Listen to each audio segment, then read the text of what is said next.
SSC পরীক্ষার্থীদের জন্য 16.4 এর সূত্রসমূহ। আয়তাকার ঘনবস্তুর দৈর্ঘ্য a, প্রস্থ b, উচ্চতা c। তাহলে আয়তাকার ঘনবস্তুর আয়তন a b c। আয়তাকার ঘনবস্তুর সমগ্র তল অথবা পৃষ্ঠতল অথবা সম্পূর্ণ তলের ক্ষেত্রফল 2 ab plus bc plus ca। আয়তাকার ঘনবস্তুর কর্ণের দৈর্ঘ্য বর্গমূল square plus B square plus C square. ঘনকের এক ধারের দৈর্ঘ্য সমান a, তাহলে ঘনকের সম্পূর্ণ তলের ক্ষেত্রফল 6 স্কয়ার।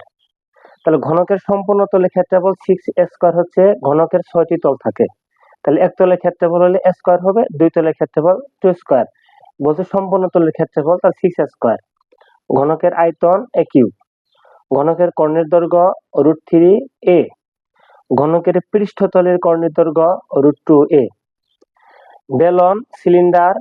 বেলন অথবা সিলিন্ডার এর উচ্চতা হচ্ছে h, ভূমির ব্যাসার্ধ হচ্ছে r। বেলন অথবা সিলিন্ডারের বক্রপৃষ্ঠের ক্ষেত্রফল 2 পাই r h। বেলনের আয়তন পাই r স্কয়ার h। বেলনের ভূমির ক্ষেত্রফল পাই r স্কয়ার। বেলনের সমগ্র তলের ক্ষেত্রফল 2 পাই r into r plus h।